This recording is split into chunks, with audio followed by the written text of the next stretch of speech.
How to retrieve archived email on Gmail. The first thing you want to do is go ahead and open Gmail. So if you've accidentally archived an email, you can see that it's archived.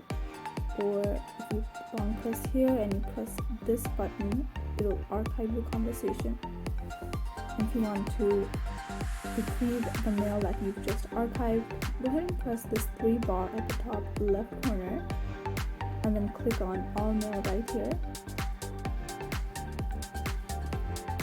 So you can see these first 2 mails don't have the label inbox, which you can see on the 3rd mail next to the star sign.